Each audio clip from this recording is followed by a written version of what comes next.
It's Monday, October 30th, 2023, and this is episode 294 of You Can Bet on That.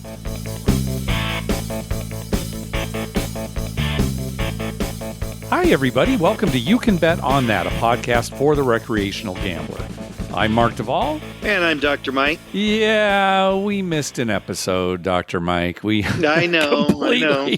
It's been a month since we've recorded. 4 weeks. So has it really? Yeah, I mean, think about it, right? We're actually releasing on our scheduled day. It's just we didn't release on our previous scheduled day. So, well, there's a good reason for it. Yeah, right? Sorry about that, folks. Normally we would have recorded on the Sunday when we were at ZorkFest, but it's more than that. When I got back from ZorkFest, it turns out that a window opened up for my parents to move into a senior living facility. So, of course, we jumped on that, and that took up so much of my time. And then trying to coordinate with you, Dr. Mike, I know you've been busy as well. Oh, I've had 2 very, very busy weeks. Yeah, we finally just had to throw our hands up and say, all right, we're just going to miss an episode, and sorry about that. So we're back, baby. Yes. Yeah. So as bad as ever. But we had a very good time at ZorkFest. So Sherry and I actually went up a couple of days beforehand and did all the Lake Tahoe. You know what, Mike? I think Lake Tahoe is my favorite spot. I mean, not counting, where we live and what have you. I love San Diego. I love Lake Tahoe. And it's funny that I'm just coming to that realization because I've been going there off and on since I was a teenager. I just love it. The trees and... Do you love Lake Tahoe more than like Yosemite or... Same kind of thing. It's just that Lake Tahoe, it's like this oasis, right? You know, when you're down in Reno, there's a certain look to the layout and just the whole... I gotcha. And, you go up, it's just a basin, right? It's these mountains just, came up and created this basin in this huge lake. And so, in a way, it's kind of isolated. I know what you're saying. Yeah, Yellowstone and Yosemite, other national parks, that kind of thing. But, right. Oh, I love that. Lake Tahoe is very, very pretty. Yeah. It's very hard to live there. And that's why their economy in the town of Lake Tahoe is bad because it's very expensive. And then people can't live there. They have to live far away. And if they drive an hour to work in the winter, that can be rough. Yeah, I've been there during the winter. So, yeah. But, just as a place to go, just absolutely love it. And even though South Lake Tahoe is, it's kind of a busy city, and we've been caught in traffic there before. If you go around to other spots of the lake, it's still very much kind of small towny, and not a lot of buildup, especially if you get away from South Lake Tahoe with the big casinos and everything. But anyway, so Sherry and I went up there a couple days earlier, did a ton of hiking, went up to see a little waterfall and did other stuff. So I definitely got my exercise for the trip. So we did all that. And then Friday was kind of the start of ZorkFest, and you got there in the afternoon. And I didn't do any gambling up until that point. It wasn't until you arrived. We stayed at Harrah's. You stayed at Harrah's as well. The room was fine. Probably needs an update. I don't know about yours. Yeah, I'm sure mine was similar to yours. They could use updates, but it was fine. I had no problem. It was fine. And one nice thing, it was just a regular room. It was a standard room. It wasn't a suite or anything, but it had 2 bathrooms. Yes. Did yours have 2?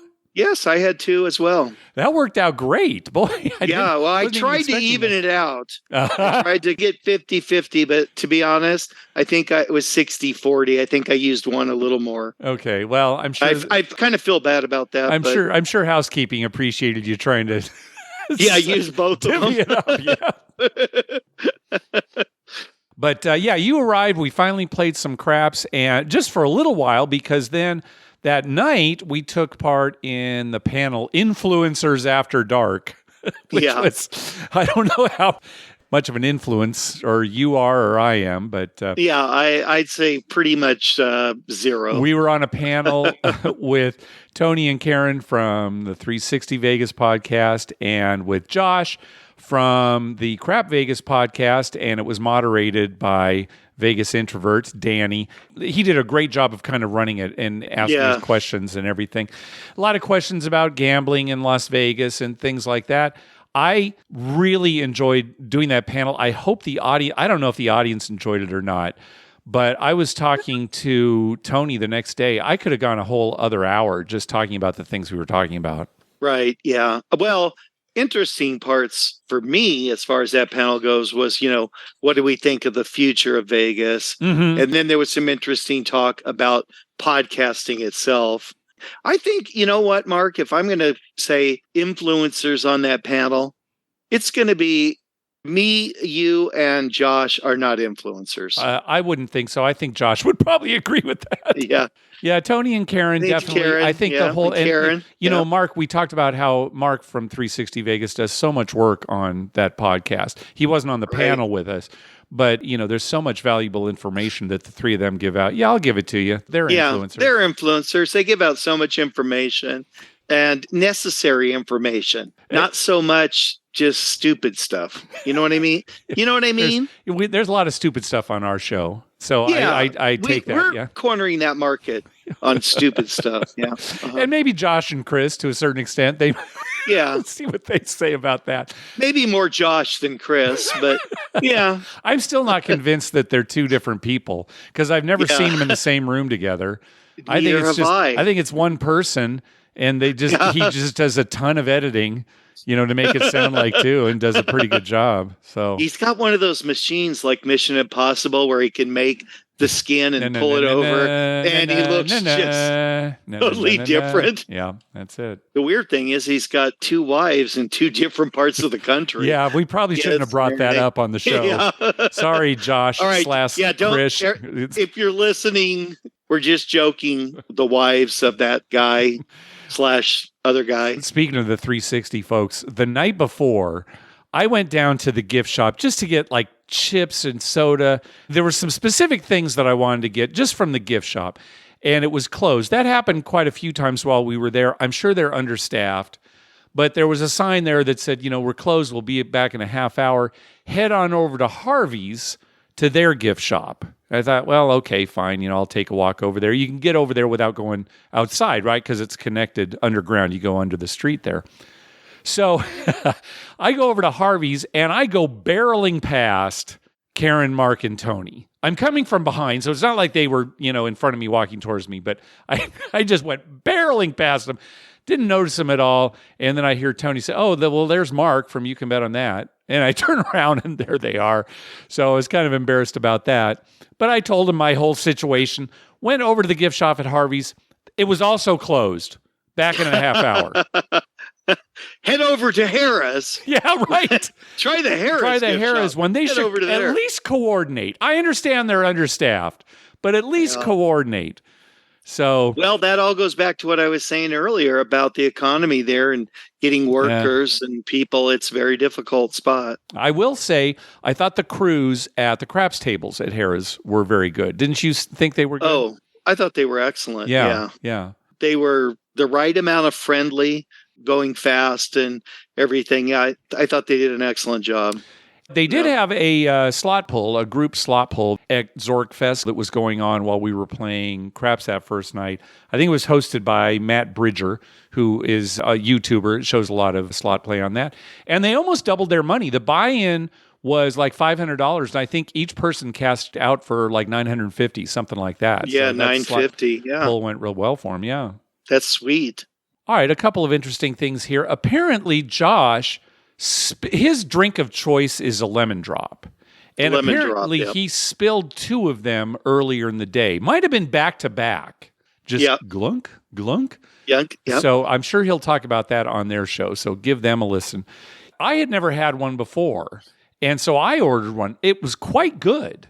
Sweet. Yeah. I think he actually said, it's not a sissy drink. There's sugar on the rim. Yeah. Now there's sugar on the rim. That makes it not a sissy drink. Yeah, it seems like he's contradicting himself there, but there certainly was sugar on the rim and made it extra sweet. So, but lemon drop, I might start ordering those. I agree, they were very tasty. Why Josh asked me if I wanted to lick his rim, I have no idea. Yeah, probably because there was sugar on it. Maybe that must have been. Here we go, Mark. Josh. So. Josh is an influencer. He influenced you. Me. Yeah, now it's just you and I. We got together that next morning for coffee dice, We got started kind of milling around about 8:45 to get coordinated and then bought in. Coffee Dice, it didn't go all that well from a luck standpoint, but we certainly had a good time. Marilyn was really the only one who had a really good roll. There were a couple okay ones along the way, but she was the only one. That was early on, so at least it funded us for a little while. Little bit. Yeah, for a little bit, yeah. I think I was up a couple thousand after her roll. Yeah. Then it all just kind of disappeared back, yeah. And we also played with somebody named Chef Demoni Graham. I thought that was a very unusual first name, Chef Demoni. Yeah, Chef Demoni. Yeah, so that was good. Yeah. I love it, though. And I will honestly suggest that name to all of the people I know who are, expecting. Yeah. What about Chef Demoni? Have you ever considered it? Chef Demoni? It doesn't matter, boy or girl. Chef Demoni. So it was actually Demoni Graham. It was actually Graham, who's the host of the Chef Demoni podcast. But that's the way it looked on his name tag, right? Chef Demoni Graham. So anyway, his podcast, he interviews chefs and sometimes lawyers. So there you go, Chef Demoni. So give that podcast a listen if you have a chance. Is that a bad combination? I don't know. If you ask him, he says lawyers make some of the best chefs. So really, that's what he claims. Okay. It just seems like an odd combination, lawyers and judges, lawyers and cops, something like that, lawyers and IRS agents. Yeah. Chefs should be paired up with artists. Well, right? Weren't you talking a few episodes ago about a lawyer became a dentist or vice versa? Yeah, I wouldn't think that would be a good combination, but apparently it is. I guess it was, for him. Okay. Anyway, I don't know. What do you think would be the best two professions to combine and do both? How about craps dealer and financial advisor? Oh, yeah. Yeah. There you go, Mark. You do both. You deal craps during the day. Day and financial advisor. Actually, that guy works in Lake Tahoe over at Bally's. Oh, yeah. That guy was talking to us. Yeah, that guy works at Bally's in Lake Tahoe. The business of casinos. Yeah. The business of casinos. He was a crab dealer and a businessman / financial he knew advisor. It all. He had an answer for everything. He did. He had an answer for everything. Yeah, we did go to Bally's eventually. One thing that really disappointed us about the rules at Harrah's, only 3, 4, 5 times odds, and you have to pay the VIG up front on buying the 4 and 10. We're so used to Nevada casinos, well, not just Nevada casinos, but shoot, Mike, you're going to Diamond Indian Joe all the time. Casinos, yeah. Having better rules than that, so we were very surprised. We were happy when we went over to Bally's that they had 10 times odds, and you only had to pay the VIG on buying the 4 and 10 on wins. Now, they did make it clear that was not the case for 5 and 9. So if you wanted to buy the 5 and 9, you had to pay the VIG up front. Which makes that a bad bet. You might as well just place the number. So they did emphasize that, but at least they had that over at Bally's. Let's go back real quick to Harrah's about their rules, and then we'll talk about Bally's. One thing that surprised us, even though they had, not so great rules for craps, they had 50-cent pieces that they would use to pay odds correctly. Like, say somebody bet an odd amount on their odds for the 5 and 9. Say they bet $5 odds. They pay them off in $7.50. Use these 50-cent pieces. And sometimes, if there was a C&E split, that if you actually figured it out, it would pay, 50 cents. They had them for that. So what I loved is when I'm betting for the dealers, if I put an $18 6 or an 8, that's fine. But sometimes they don't have ones because, I burn through them when I'm paying VIGs. Uh-huh. And so I just give them 15. They paid it properly. Yeah, $17.50. Yeah, $17.50. They gave $3.50 for the extra $3. It seems so strange that they would go out of their way to make that right when most casinos don't.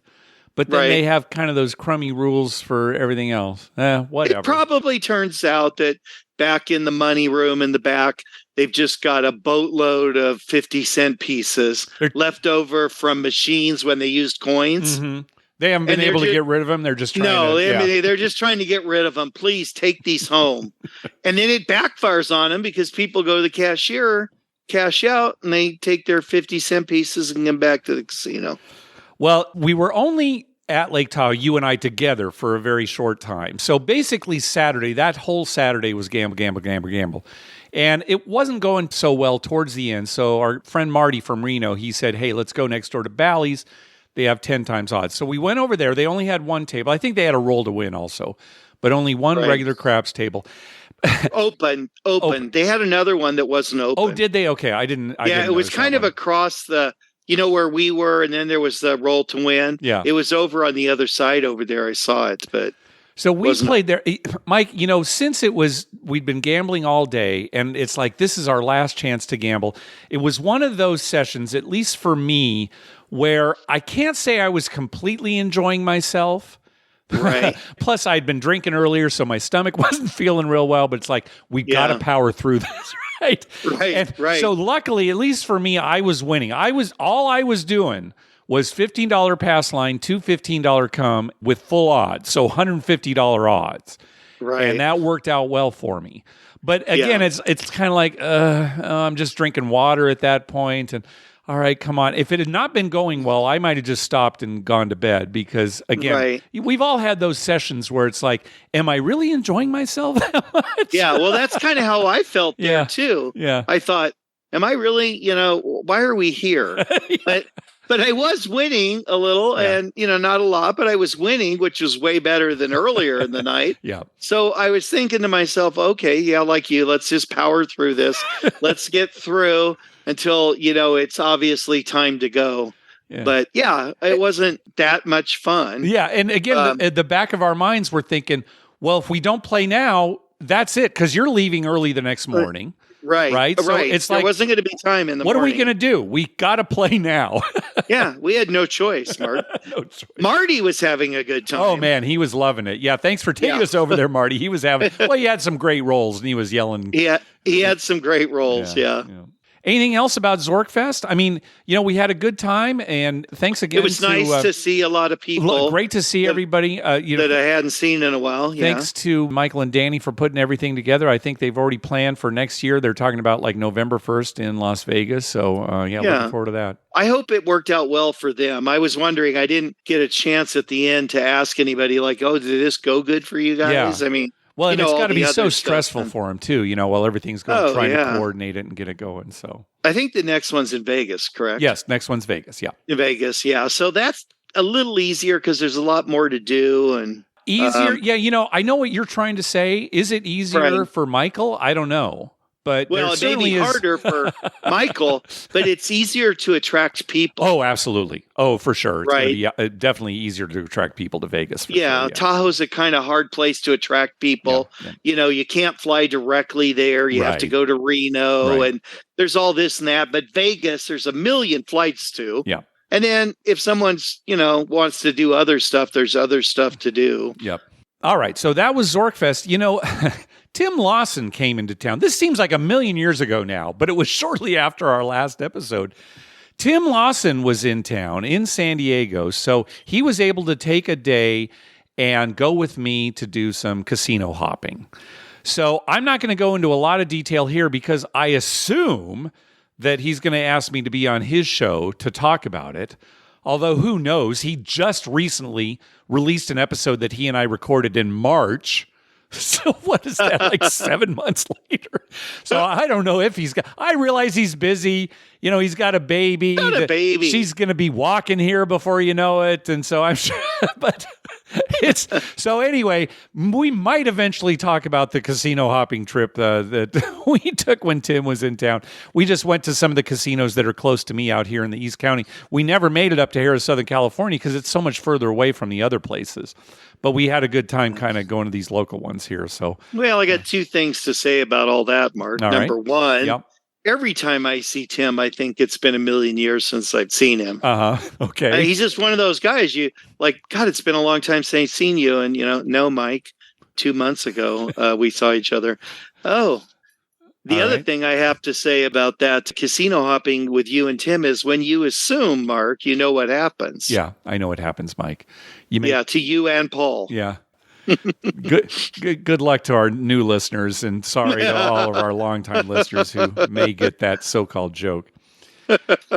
All right. Well, on the last episode, I was kind of saying, well, should I keep doing you can bet on that TV listings and movie page? And, are people really getting anything out of it? Well, we did get some feedback that say, oh, yeah, Mark, I rely on these things. So anyway, I'm going to continue to do it for now. TV listings, certainly until the TV landscape changes so much that it just doesn't make sense anymore. And then we got some people who said, oh, I don't even care about the TV listings, but I really appreciate the movie page because I find out about movies that maybe I didn't know about. So anyway, for now, I'm going to keep them going. Good news, I suppose, Dr. Mike. And like you kind of said in the last episode too, I find stuff out when I do it as well.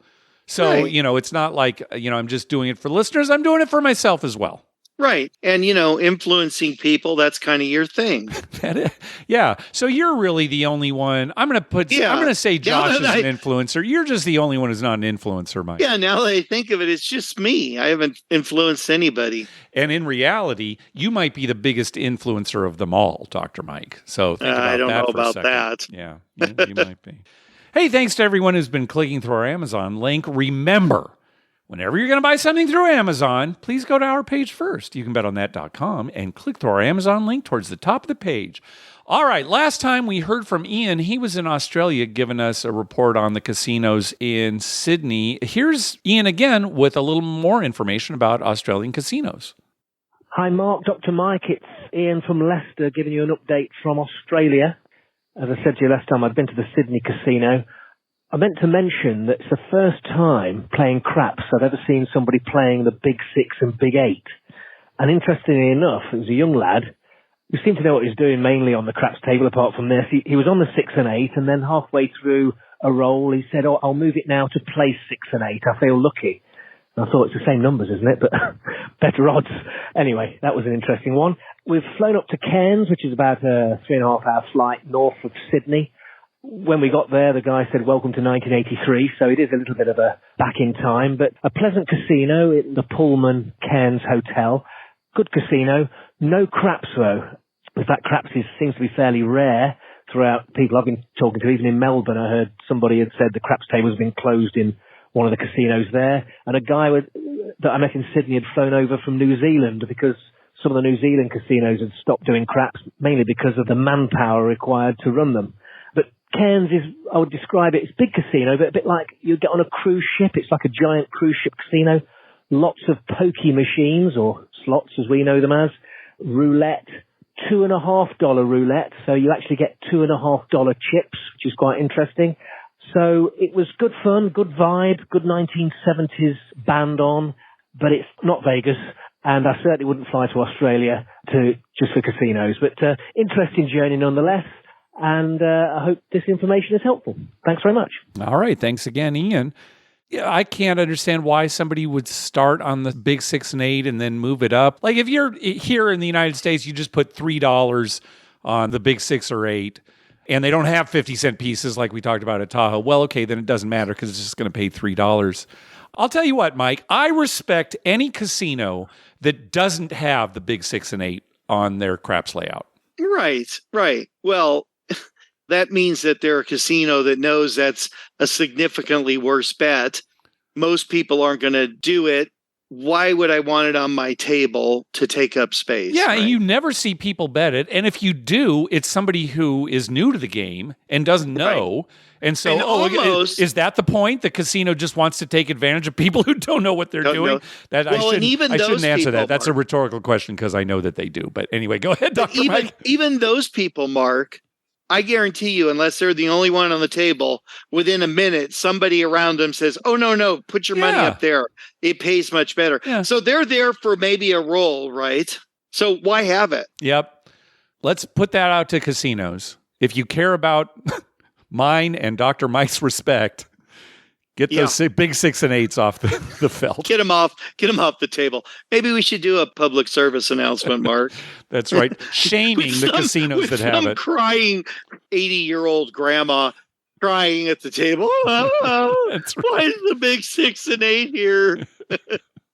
Please, just 50 cents a day will keep the casinos from putting Big 6 and Big 8. That's why they're losing money, Mike. If they didn't have the Big 6 and 8, they wouldn't be able to stay in business. Yeah. Just like the know-it-all dealer at Bally's was talking about, well, that's why they have to deal 6-5. We've heard that before, right? Another caller said, oh, we wouldn't be able to make money if we, had to pay 3-2 on all our blackjacks. It's like, really? It's that close? You're that close to going out of business. You're right on the line there, Mark. Jeez. When I walk into the casino, first thing I think is, what keeps the lights on in here? It's ridiculous. I mean, they're not making any profit. All right. Next call. Hey, guys. Just want you to know, really love the show. I've been listening for a while. I've got a story I want to tell, but I'll save that for another time. But I did get into southern Indiana and went to a casino I hadn't been before, and they had bubble craps, and I couldn't place odds on a come bet. It would not let me do it, or at least I couldn't figure out how to do it, and I tried multiple times. I never did ask for any help, but am I missing something? Anyway, again, appreciate the show. John from Kentucky. I'll be calling back. Thanks. Yeah, I've noticed that too. Sometimes it's not very obvious where you're supposed to make the odds bet. Now, John was saying on come bet, so I assume he was able to do it on pass line bets. Just on I would hope. Yeah. It's going to depend on the machine. I know that some of these individual craps machines, it'll actually prompt you. Do you want any odds on this come bet that just went up there? Sometimes it's right next to where it's moved the come bet. Again, it's going to depend on the machine, so we can't tell you exactly where it is. But we're guessing that, you probably just missed it, and you're just going to have to ask, one of the slot attendants or something, hey, how do I take odds here? There should be a way, unless that's one of those casinos, Mark, that's right on the edge of going out of business. Oh, yeah. And the last thing they want is somebody taking odds. Yeah, a bet that they have no advantage on. Right. And that the player doesn't have an advantage on, too.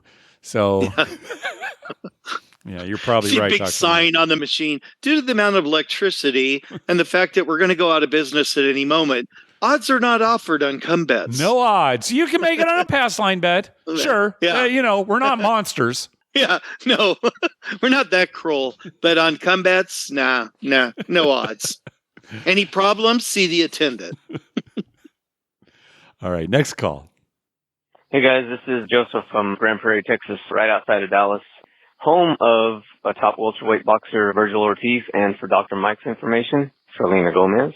Oh, and me, Joseph. Anyway, nice. I just wanted to call and echo the sentiments of another caller about the downtown Grand.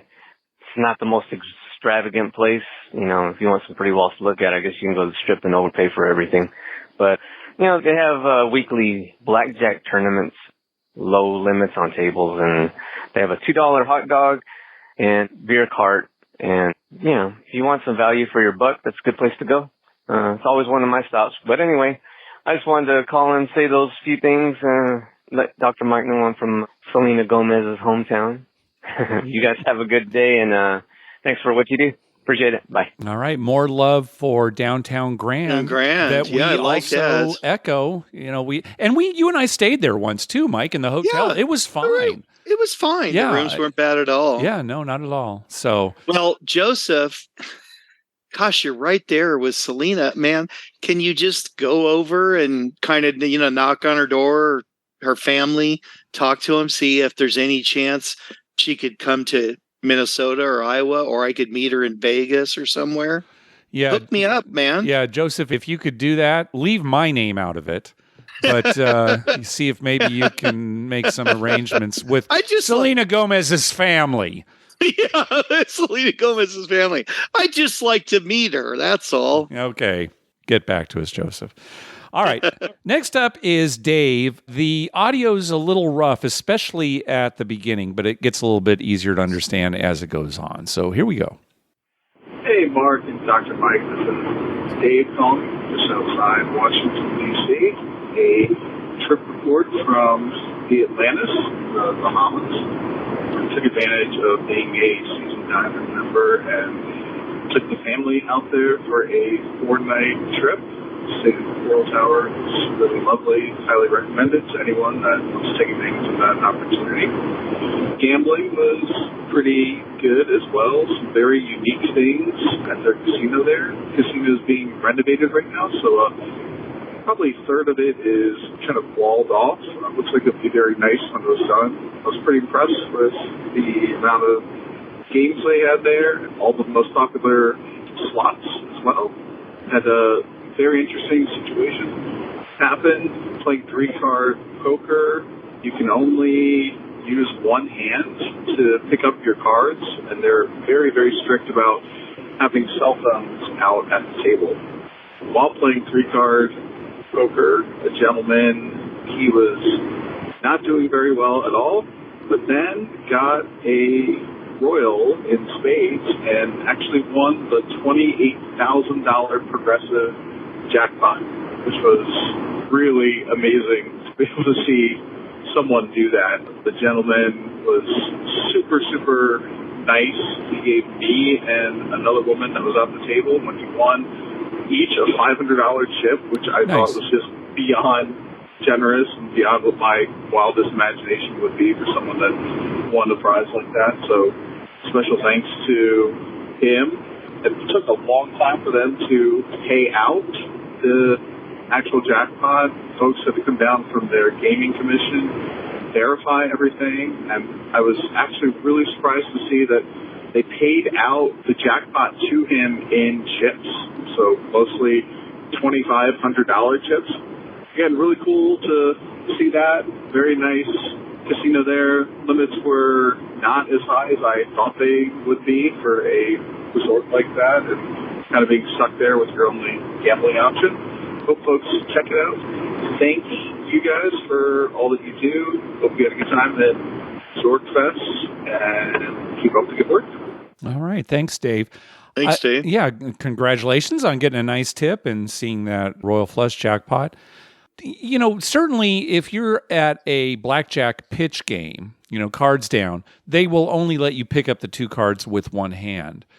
But for games where there are 3 or more cards, I've always seen players allowed to use both hands. And 3-card poker is certainly one of them.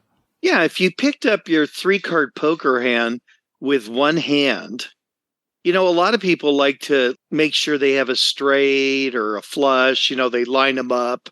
I could see some people having trouble with that. Yeah. I mean, I'm sure there are some who no problem, but I could see maybe an older person or something like that. Or just somebody who's unfamiliar with the game. Yeah. Maybe they just learned poker, you know, and they like to put their 3, 4, 5 in a row, you know. Right. Yeah. Move them around. Cards, that's a good point. That's what you were saying about. How do you move them around with one hand? Yeah. That's a good point. You'd have to put it back on the table and stuff.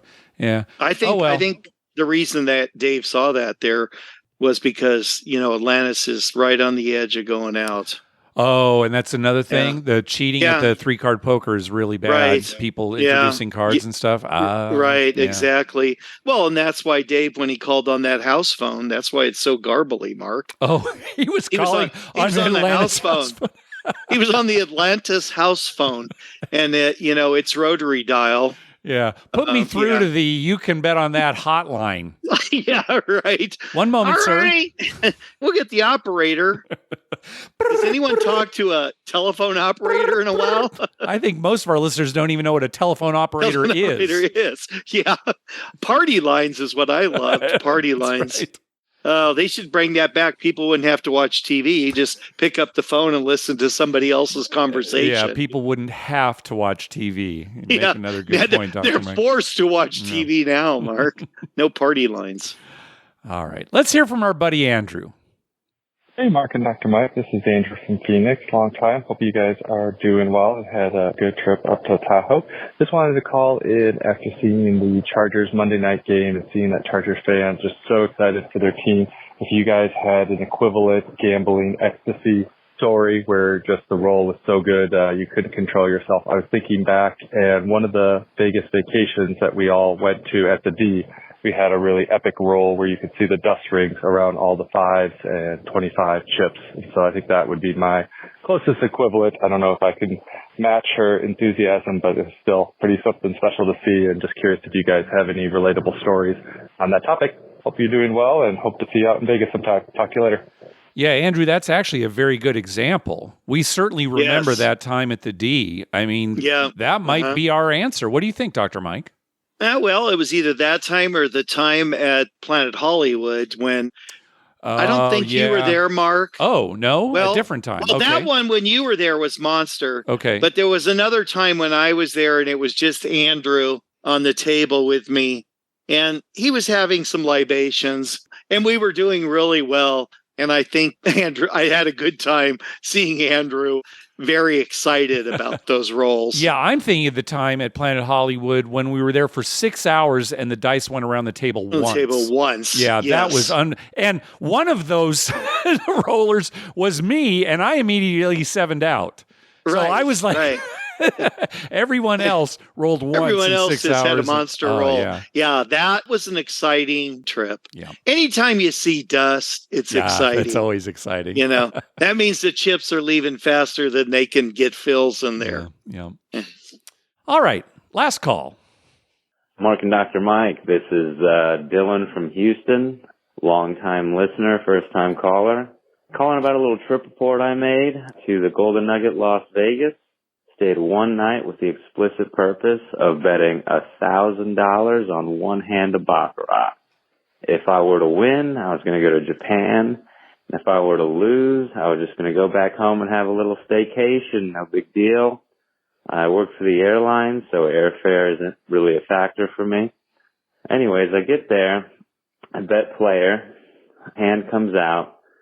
Face card 5 for player and face card 9 for dealer. Well, that's all she wrote.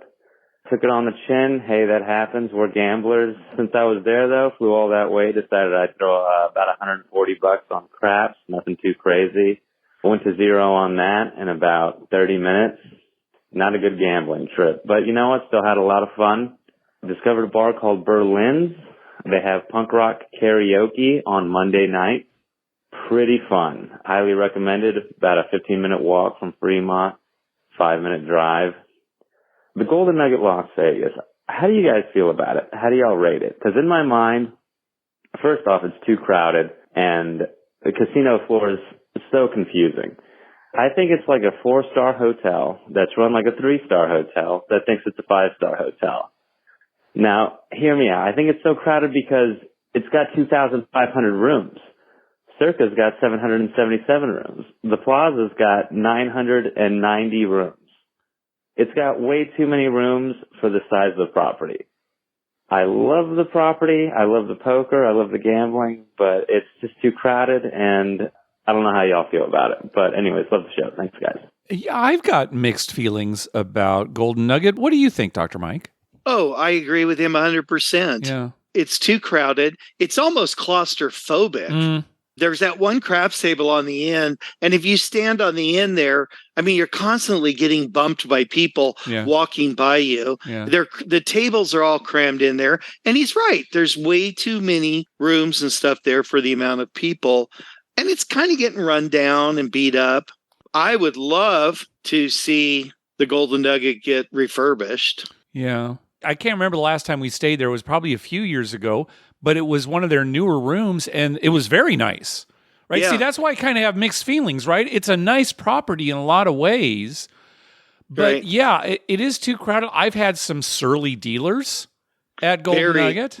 Very surly, yeah. Their rules are not as good as a lot of the other downtown properties because I think they can get away with it because they consider themselves a strip-like property.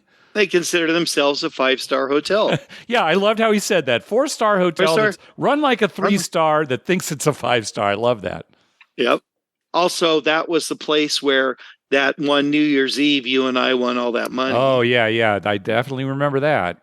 So that kind of always, in the back of my mind when I think of Golden Nugget. Hey, remember that time we valeted there and we were on our way to the airport? We went to the valet and it was taking forever. And they'd forgotten about us. Right. Yep. So, there are all these different things that, we think about when we think of the Golden Nugget over the years. I remember us sitting on the bench, and after a while, we're like, should we say something? It's been a while. Yeah. And then finally somebody, got their car who had come after us. And it's like, okay, something's up. And we went, and the guy, oh, yeah, you guys still here? How do you forget about that, right? Isn't there one guy who grabs it and gets the key and then goes run and gets the car? What happened? That guy got fired halfway to our car, Mark. At least they found our keys. He's running to the thing. He got fired because they were overstaffed and they're almost ready to go out of business.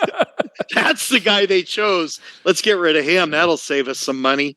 And then the keys were just sitting there, I guess. Yeah, probably just in the car door, right? So, okay, yeah. Luckily, you left them. Anyway, yeah, Golden Nugget mixed bag. Hey, Dylan, good for you deciding, hey, I'm just going to put $1,000 on a baccarat, and good for you for telling us about it, even though you lost. You know, a lot of people might not even have told the story unless it was a win. So good for you. Yeah, good for you. Actually, when he was thinking that, I was thinking, I don't know if I'd be telling this story if it was me.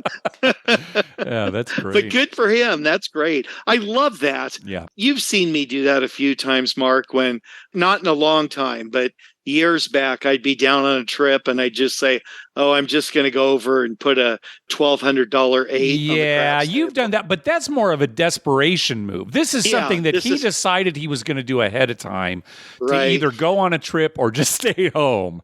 So I admire that. He works for the airlines. So okay, sure. If he loses, he can just go get on a plane and go home. The rest of us can't do that, right?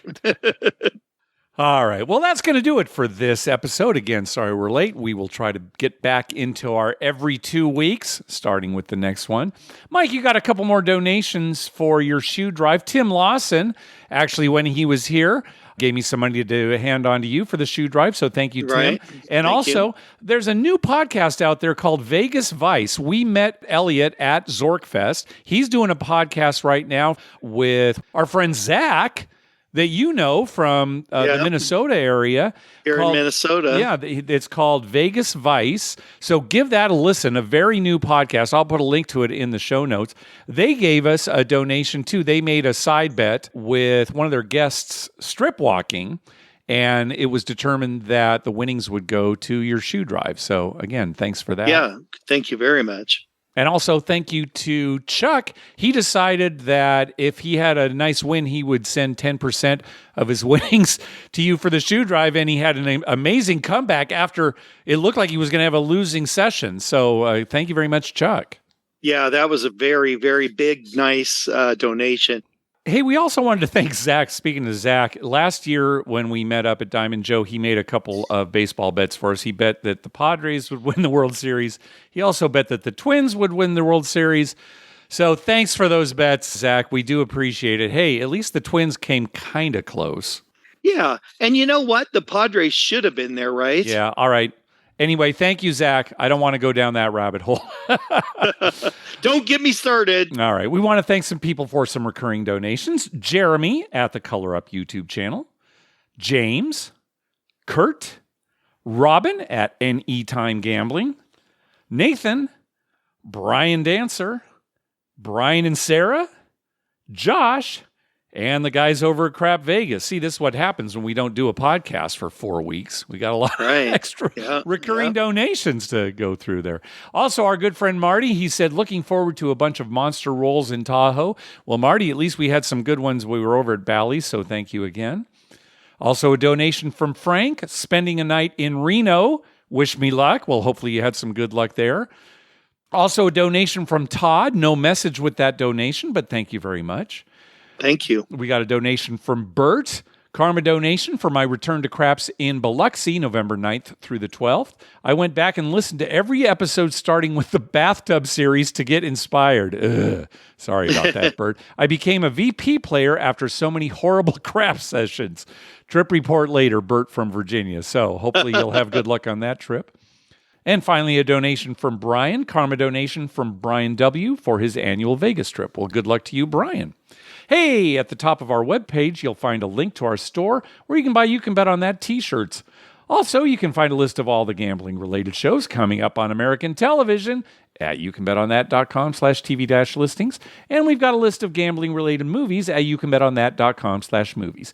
We'd love to hear from you. Call our voicemail hotline at 951-292-4377. That's 9512-WAGERS. 9512-WAGERS. Or you can email us at youcanbetonThat@gmail.com. We're also on Twitter at YouCanBetOnThat and on Facebook at Facebook.com/YouCanBetOnThat. Dr. Mike, what do you got for us? Well, Mark, World Series starts tonight. Yeah, looking forward to that. I don't know how good the ratings are going to be, but I am very excited that it's these two teams. Yeah. Who are you rooting for? Oh, gosh, I guess I've got to root for Texas because, Arizona, they had that win right after they became a franchise, right? So, right. Yeah. Well, how about root for Texas because Bruce Bochy's the coach? Oh, of course, that too. Ex-Padre coach. Yeah. Absolutely. Ex-Padre. Yeah. And a great guy. Bruce Bochy's a great guy. Okay, so we're going for the Rangers, Dr. Mike. Yeah, we're going for the Texas Rangers. Okay. Sorry for you Houston people who... Are you really? Yeah, no, I'm patronizing him, Mark. Oh, okay. I'm patronizing him. All right. Sorry, Danny, Vegas introvert. He's a Houston fan. He's a Houston fan. I know. Hey, look, they've got to take a little grief for what happened. I agree. They really did not get punished for that cheating. I mean, not significant enough punishment. No. So anyway, I'm super looking forward to the World Series. And then you've got football and basketball and hockey. Yep. We're getting into a sweet spot of the year where a lot of things go well for us sports-wise. Yep. And this weekend, I'll be heading down to Diamond Joe for a bunch of craps play with some people from the town here that we live in. Oh, very good. So, this episode will actually drop after you've already gone on that trip. So hopefully you'll have some good luck. We'll see how we do. Yep. It's a big weekend for us here in Minnesota because, the Vikings are playing the Packers. Uh-huh. And since the town where I live in is kind of very, very close to Wisconsin, it's just a few miles. We're right on the border. Half the people in this town are Packer fans and half of them are Viking fans. And one of them's a Charger fan. Yeah. So, who that is. He's having a good year. Oh, yeah. Yeah. He's having a great year. Those Chargers, they look good. Boy, I'll tell you what, Mark. What? Is that a team that can find a way to lose? You're telling me this means nothing to me. That comment means nothing to me. I've been hearing that for 50 years. They find ways to lose. It is absolutely amazing. Just when you think you've exhausted every way to lose, don't worry. The Chargers will find another way this weekend. Oh, my God. They drive me crazy. You got to drop them, Dr. Mike. I dropped them. As soon as they left town. I know. It's just, me. I'm a glutton for punishment. know you. It's true. You are. In more ways than one, Dr. Mike. I'm glad you're admitting that to yourself. I know. I've always known that, Mark. I'm a glutton for punishment. I just figure if I take it, no one else will have to. So it's a selfless... It's a selfless act. Okay, I got you. I want to keep casinos in business because I enjoy going. Yeah. The only way that's going to happen is if I, donate quite often. Yeah. That's part of their business plan. That's part of their model. The bank's trying to figure it out. Well, wait a minute. What's this part about? Oh, Dr. Mike is one of your players. Of course we'll approve this loan. Yeah, this is a for sure. All right. Thanks for listening. Good night.